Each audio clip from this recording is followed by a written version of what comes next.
سب سے پہلے تو یہ بات یاد رکھ لیں کہ ہمارا جو نبی پاک علیہ السلام کے ساتھ تعلق ہے نا، وہ بڑا حساس ہے۔ یہ ہمیں سارا کفر کہتا ہے، سارے مشرک کہتے ہیں، تانے دیتے ہیں کہ مسلمانوں تم حضور کے نام پر اتنے جذباتی کیوں ہوتے ہو؟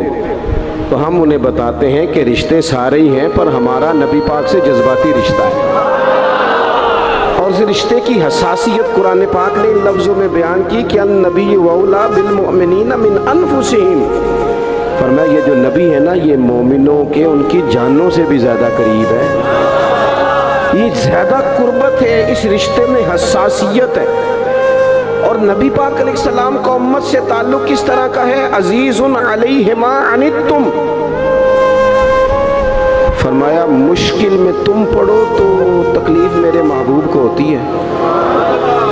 یہ کبھی اماں کہتی تھی نا کہ بیٹا کھا لے تو ماں کا بھی پیٹ بھر جاتا ہے، تو لوگ کہتے تھے یہ شاعرانہ بات ہے، کسی کی تکلیف کسی کو ہو، لیکن قرآن نے اس مضمون کو کھول دیا۔ فرمایا ایک رشتہ تمہارا ایسا بھی ہے کہ عزیز علیہ ما عنتم، مشکل میں تم پڑھتے ہو، گراں میرے محبوب پہ گزرتا ہے۔ حریص علیکم، فرمایا کریم تو تمہاری بھلائی چاہنے میں جلدی کرتے ہیں۔ وبالمؤمنین رؤوف الرحیم، وہ مومنوں پہ رؤوف بھی ہیں اور رحیم بھی ہیں۔ نوجوانوں غور سے سننا میری بات۔ حضور فرماتے ہیں میرا جی چاہتا تھا، جب کسی کام کو میرا اور آپ کا جی چاہتا ہے تو پھر ہم پرواہ نہیں کرتے، من کی مرضی پوری کرتے ہیں۔ صحیح کہہ رہا ہوں؟ یعنی میرا جی چاہتا ہے تو پھر میں وہ کام چھوڑ جاؤں؟ حضور فرمانے لگے میرا جی چاہتا تھا ہر وضو کے ساتھ مسواک ضروری قرار دے دوں، جی چاہتا تھا، لیکن تمہیں تکلیف ہوگی لہٰذا میں اسے ضروری قرار نہیں دیتا۔ فرمانے لگے میرا جی چاہتا تھا کہ میں دیر سے عشاء کی نماز پڑھاؤں، لیکن اس لیے نہیں پڑھاتا کہ تمہیں تکلیف ہوگی۔ پھر فرمایا میرا جی چاہتا تھا کہ میں اپنی پوری امت پر تہجد کی نماز ضروری قرار دے دوں۔ پھر حضور قرار کیوں نہیں دی؟ تو بات کا مفہوم یہ بنتا ہے کہ حضور فرمانے لگے میں نے اپنی چاہت نہیں دیکھی، تمہاری نیند دیکھی ہے، تمہیں تکلیف ہوگی۔ حضرت سیدہ عائشہ صدیقہ فرماتی ہیں، صحیح حدیث میں موجود ہے، فرماتی ہیں حضور کو امت کے حق میں دو باتوں کا اختیار دیا جاتا نا کہ یا رسول اللہ یہ والی چیز آپ کی امت پہ ضروری کر دی جائے یا یہ والی، تو سیدہ فرماتی ہیں جو چیز زیادہ آسان ہوتی حضور امت کے حق میں اسے اختیار کرتے، امت پر مشکل نہ آئے۔ حساسیت، امت کے حق میں نبی پاک کے دل میں حساسیت۔ یہاں تک بات آ گئی کہ حضور فرماتے ہیں میں امامت کر رہا ہوتا ہوں، دل کرتا ہے لمبی نماز پڑھاؤں۔ نماز کس کی عبادت ہے؟ دل کرتا ہے لمبی پڑھاؤں، لیکن فرمایا پھر کسی بچے کے پیچھے سے رونے کی آواز آتی، میں نماز مختصر کر دیتا ہوں کہ اس کی ماں نماز میں شامل ہے یا گھر میں سے کوئی شامل ہے تو تکلیف نہ ہو۔ حضور نے جب لشکر روانہ کیے، قافلے بھیجے جہاد کے لیے، یا کچھ لوگوں کو بعض صوبوں پر بطور گورنر تعینات فرمایا، تو فرمایا لوگوں کو خوشخبریاں دینا، لوگوں کو خوشخبریاں دینا، پریشان نہ کرنا، لوگوں پر آسانی کرنا، انہیں مشکل میں نہ ڈالنا۔ حضور امت پر آسانی کرتے کیوں؟ اس رشتے میں حساسیت ہے۔ جب قرآن مجید کی وہ آیات نازل ہوئی نا جن میں سخت احکامات ہیں، تو محبوب کئی دن روتے رہے اپنی امت کی اس تکلیف میں کہ یہ دوزخ میں جائیں گے۔ کئی دن تک حضور نے آنسو بہائے۔ سارا کچھ جاننے والے رب نے پیغام بھیجا، حضرت جبریل حاضر بارگاہ ہوئے، یا رسول اللہ رب فرماتے ہیں پریشان کیوں ہیں؟ کہا اللہ نے سخت حکم دے دیا ہے، امت کمزور ہے، کیسا پورا کرے گی؟ عزیز بھائی اس پر غور کرو، اس حساسی آج امت کو کہا جائے نا تو داڑھی شریف رکھ لے، اس میں حساسیت ہی نہیں آتی۔ وہ کہتے ہیں پیر صاحب آپ دعا کریں، تو میں کہتا ہوں جب آپ تنخواہ لینے گئے تھے تب تو نہیں دعا کرا کے گئے تھے، اس وقت بھی کہنا تھا مشکل ہو رہا ہے بینک تک جانا، تو میں تو نہیں جا سکتا، دعا کر دیں۔ جب آپ مال حاصل کر رہے تھے کسی جگہ تھے، وہ تو بڑی آسانی سے آپ نے لے لیا، اور داڑھی کے لیے پہلے آپ کو وظیفہ دیا جائے، دعائیں کی جائیں، آپ کے لیے چلہ کیا جائے، پھر آپ سنت شریعت کی طرف آئیں گے۔ حساس رشتہ، رسول کائنات آنسو بہا رہے ہیں، किस तरह ये उम्मत हिसाब देगी, अल्लाह के हुजूर कैसे। बड़ी काहली है हमारे अंदर, बड़ी सुस्ती है, हम बड़ी आजमाइशों में। हुजूर जानते जब महबूब कई दिनों तक रोए, अल्लाह करे उम्मती भी कभी कभी हुजूर की याद में रोए। काश कभी ऐसा भी हो ना कि घर में पैसे ना मिलने पे तो टेंशन होती है, और कोई मुकदमा आ जाए तो परेशानी होती है, लड़ाई हो जाए तो होती है। कभी यूं भी तो हो ना, रात को अब्बा जी रो रहे हो बिस्तर पे, और बड़ा रो रहे हो, और तड़प के रो रहे हो। बच्चे आके अम्मा से पूछें क्या मसला है हमारे अब्बा को, कोई परेशानी है, कोई डॉक्टर को बुलाएं, कोई दुख है। अम्मा कहती है जाओ, तुम्हारे वाली बात नहीं। बच्चे इसरार करके कहते हैं नहीं अम्मा बता तो सही मसला क्या है।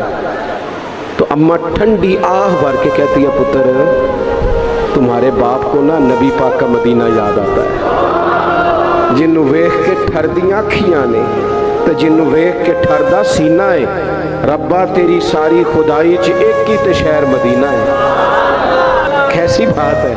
गौस पाक की महफिल में लोग बंदे गिनते थे, तौबा किस किस ने की। हमारी महफिलों में लोग नोट गिनते हैं और स्पेशल बंदे रखे हुए नोट गिनने के लिए। बस करें यार, छोड़ दे, बड़ा हो गया ये काम हमारी। सुने जी, सुने, अल्लाह खुश रखे, अल्लाह आपको खुश रखे।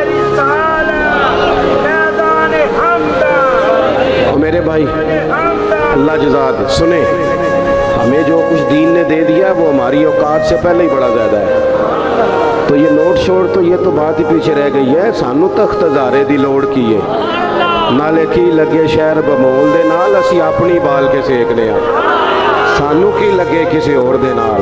ये छोड़ दें ये काम, ये कोई इतना मुनासिब नहीं लगता। अल्लाह जज़ाए खैर दे। आप तवज्जो करें क्या अर्ज़ कर रहा हूँ। तो शदीद हुजूर सैयद आलम सल्लल्लाहु अलैहि वसल्लम रो रहे आजमाइश में। उम्मत की आजमाइश को देखकर हुजूर रो रहे हैं कि उम्मत आजमाइश में। हज़रत जिब्रील ने जाके अर्ज़ की या रसूलल्लाह वो जो ख़ास हसासियत है ना हुजूर की तबीयत में, उम्मत के हक़ में, उसके लिए हुजूर हो रहे हैं। तो रब करीम ने क्या पैगाम दिया, कहा कह दो महबूब से जाके वाला सौफ युअतीका रब्बुका फतरदा, महबूब रब आपको इतना देगा कि आप अपने रब से राज़ी हो जाएंगे, राज़ी किया जाएगा उम्मत के हक़ में। और हुजूर फरमाने लगे जब तक सारी उम्मत जन्नत में नहीं जाएगी मैंने राज़ी नहीं होना। हुजूर का ये रिश्ता हसासियत वाला है। और चूँकि हमारे पास तो अब हम बाज़ दफ़ा लगता है कि ज़्यादा आलिम हो गए लोग, तो हमारी दीवारों पर ना, स्कूलों की दीवारों पर अंग्रेज़ों के कौल भी अब लिखे हुए हैं। तो कई दफ़ा पूछने को दिल करता है इंतज़ामिया से कि हदीसें सारी याद हो गई हैं बच्चों को, जो तुम्हें अब कौलों की ज़रूरत पड़ गई वो भी गैरों के अक़वाल तक तुम आ गए हो। इस कौम को तुमने हुजूर के फरामीन सारे सुना लिए। वो खुदा के बंदो, हुजूर ने तो इतना हसास करके ये रिश्ता बताया है कि बारीक बारीक नुक्ते भी समझाए। ये काम ना करना दोज़ख में चले जाओ, ये काम करना तुम्हारा फ़ायदा। एक एक बात खोल के बयान की। उम्मत के पास टाइम ही नहीं है हदीसें पढ़ने का, वक्त ही नहीं है। हमारा तो मिजाज बन गया नुक्ते सुनने सुनाने का, नुक्ते। और फिर सारे कह रहे हैं, जितने आए नकीब, नात खां, खतीब, सब कह रहे हैं सारा कुरान हुजूर की तारीफ है। तो फिर पढ़ना चाह रहा है तू भी, तू पढ़, कोई भी नहीं रहा, कहीं जा रहा है अपनी ज़िंदगी के अंदर। हुजूर ने जो हमें असबाक दिए, जुमे वाले दिन टाइम पे मस्जिद जाया करो। मौलवी नकम्मा भी हो ना मेरी तरह का, आप वक्त पे जाएंगे तो वो जल्द तैयारी शुरू कर देगा। आप आखिरी 10 मिनट जाते हैं तो वो क्या मौलाना दीवारों को तकरीर सुनाए। तैयारी करें, हुजूर के फरामीन सुने। और नबी पाक सल्लल्लाहु अलैहि वसल्लम ने जहाँ जहाँ हमें असबाक पढ़ाए हैं वो उस रिश्ते की हसासियत को देखें। चूँकि हुजूर ने बड़ा हसास रिश्ता बनाया उम्मत से, तो फिर उम्मत के दिल भी हुजूर के हक़ में बड़े हसास हैं। अपने मिजाज के लिहाज से ना नरम तबीयत के आदमी हज़रत सिद्दीक़ अकबर। कुछ लोग नरम होते हैं ना बेचारे, जो गया मान ली, जो गया मान ली, उनको लोग तंग भी बड़ा करते हैं। ये भी मैं आपको बता रहा हूँ। वो जिस बंदे का पता होता है ना कि जनाब इसके पास गए तो ये अक्सर तारे शाट भी रहती हैं, तो वहाँ ज़रा जाते भी लोग थोड़ी एहतियात करते हैं। हज़रत अबू बकर सिद्दीक़ तबन नरम तबीयत के थे, कुशादा रुई, खंदा पेशानी मिजाज का हिस्सा था। वो देर तक सब्र करने के आदी थे, लेकिन एक दिन उनके वालिद आए जनाब अबू काफा रदी अल्लाह ताला अन्हु, बाद में उन्होंने कलमा पढ़ा। एक दिन हुजूर की बारगाह में शिकायत लेके आए। अब किसी उस बंदे की शिकायत आ जाए ना जिसकी तवक्को ना हो, जिससे तवक्को ना हो। तो किसी ने कहा था ना कि तुझसे शिकवा नहीं बेवफाई का, पर तुझसे उम्मीद बेतहाशा थी। तेरे ऊपर उम्मीदें बड़ी थी, तो तूने ये जो काम किया ना ये थोड़ा अजीब लगा है, तुझे नहीं करना चाहिए था। कोई और कर देता तो चलो बात इतनी सख्त नहीं थी, तुझे नहीं करनी चाहिए थी, तेरी बनती नहीं थी। हजरत सिद्दीक अकबर तभी तौर पर नरम आदमी, लेकिन उनके वालिद आए हुजूर की बारगाह में और बुजुर्ग हैं और नाबीना हैं और लाठी थामे हुए, और उन्होंने बड़ी अजीब बात की। कहा या रसूलल्लाह हद हो गई, आज तो अबू बकर सिद्दीक ने मुझे थप्पड़ मारा है, थप्पड़ मारा। ये अभी वो मुसलमान नहीं थे, शिकायत आई। करीम महबूब अलैहिस्सलाम के गिर्द जितने लोग खड़े थे महवे हैरत हो गए कि अबू बकर सिद्दीक ये काम करेंगे। हुजूर ने फरमाया बुलाओ ना जनाब सिद्दीक को।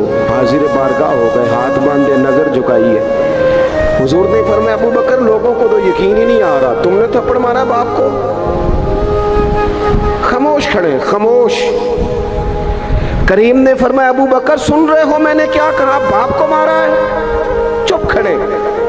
तीसरी दफा हुजूर ने फरमाया बोलते क्यों नहीं? उन्होंने ना गर्दन उठाई, आंसू टप टप दाढ़ी पे गिर रहे, रो के अर्ज करने लगे या रसूलल्लाह बाप से कहें खंजर लेके मेरा गला काट दे, मैं सी नहीं करूंगा। पर इसने ना आज आपके बारे में बात की है, आपकी शान अक़दस के बारे में कच्चा जुमला बोला है, आपके बारे में कमजोर बात की है।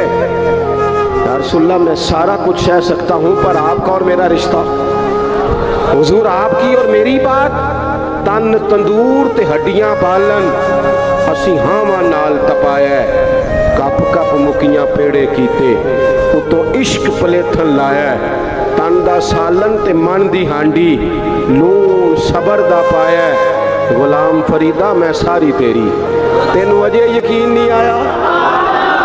फरमाने लगे, अर्ज करने लगे या रसूल अल्लाह सल्लल्लाहु अलैहि वसल्लम इन्होंने आपके बारे में बात की है, शुक्र करे मेरे हाथ में तलवार नहीं थी, वरना मैं बाप का सर काट देता। इसलिए कि हर चीज बर्दाश्त है, महबूब की शान के बारे में कोई बात करे ये उम्मत को बर्दाश्त नहीं होती। हम ये कैसे कबूल करें, कैसे इस बात को कबूल करें? अजीज भाई इस रिश्ते में हसासियत, आप देखें सहाबा ना उस हसासियत को, और सिर्फ नामूस रिसालत के मसले में नहीं, हर मसले में वो हुजूर के हक में हसास थे। हमें हर मसले में ही हसास होना है। तवज्जो है आपकी मेरी बात पे? अल्लाह के महबूब जुमा पढ़ा रहे थे, एक आदमी खड़े हो गए तो महबूब ने फरमाया बैठ जाओ, नाम नहीं लिया। हजरत अनस बिन मालिक कहते एक बंदा दरवाजे के बाहर था, उसके कानों में आवाज गई तो मस्जिद के बाहर ही बैठ गए। एक कभी पिछली गली में थे, उनके कानों में आवाज गई बैठ जाओ तो वो वहीं बैठ गए। जिसने जहां सुना ना बैठ जाओ वो वहीं। महबूब ने जुम्मे की तकमील के बाद पूछा तुम कहाँ थे, तुम कहाँ थे, तुम कहाँ थे? या रसूलल्लाह आपने कहा था बैठ जाओ, आपने कहा था बैठ जाओ तो मैं बैठ गया। महबूब अलैहिस्सलाम मुस्कुरा के फरमाने लगे तुम्हें कब कहा था, तुम्हें कब कहा था, तुम्हें? मैंने तो उसे कहा था। कहा या रसूलल्लाह आपने नाम तो नहीं ना लिया, सानू ते कैद सजन दा गहना है, ते वो जिंज रखे उंज रहना है। और हमने न कभी कतरे पे गौर किया और न दरिया देखा, बस जहां तेरी झलक देखी वहीं डूब गए। सानू ते कैद सजन दा गहना है, वो जिंज रखे। उसने कहा बैठ जाओ तो चुप करके बैठ गए, बात खत्म हो गई। महबूब पाक ने फरमाया देखो ना, हुजूर नमाज पढ़ा रहे थे तो दौरान नमाज ख्याल आया कि या अल्लाह किबला बदल जाए ना, और वो किबला ऐसे नहीं था कि इधर को कर ले, आप मस्जिद किबला तैन जाए, मुंह इस तरफ था और करना था उस तरफ। तो महबूब ने दो रखते इधर मुंह करके पढ़ाई। ये रिश्ता हसास है ना, इसमें बहस नहीं। और शरीयत का जब कोई हुक्म आए तो फिर उसमें बहस कैसे मोमिन कह लेता है कि मैंने ठहर के दाढ़ी रखनी है, ये कैसे कह लेता है कि मैंने शरीयत पे अमल ज़रा ठहर के करना है, ज़रा ये तू कैसे कह लेता, तुझे हुजूर का पैगाम मिल गया और तू अभी तक कह रहा है ज़रा ठहर के, ये कैसे हो गया, ये तूने सोच कैसे लिया, इतना हसास। अम्मा बात कहे ना, अम्मा पुत्र 2 दफ़ा तवज्जो ना करे तो अम्मा कहती है तू मेरी भी नहीं सुनता, 4 दफ़ा पीर साहब को कहना पड़े तो हजरत शेख बिगड़ जाते, कहते जा दौड़ जा, इतनी दफ़ा कहा तो सुनता ही नहीं। मेरी तरह का छोटा मौलवी जो सवेरे अली बात तासा पढ़ाए, उसका बच्चा सबक पढ़ते मुंह इधर कर ले तो थप्पड़ मार देता है, कहता है मैं तेरे सबक पे पढ़ाना तकना किधर है। और यहाँ उम्मत का ये हाल है कि वो हुजूर का पैगाम भी तवज्जो से ना सुने, वो शरीयत इस्लामिया की बात पर भी गौर ना करे और दीन पर अमल करने में ठहर के जरा ठहर के जरा ठहर के। सूद हराम है, वो कल भी हराम था, आज भी हराम है और क़यामत तक हराम है। बीबी पर पर्दा जरूरी है, अगर कायनात की सबसे आला बीबियों ने पर्दा किया है तो इन बीबियों के लिए भी पर्दा जरूरी है। और अगर नाबीना से अभी आए और नबी पाक कहें अपनी अज़वाजे पाक से कि पर्दा करो, या रसूलल्लाह वो तो नाबीना है, फरमाया तुम्हें तो नजर आ रहा है ना,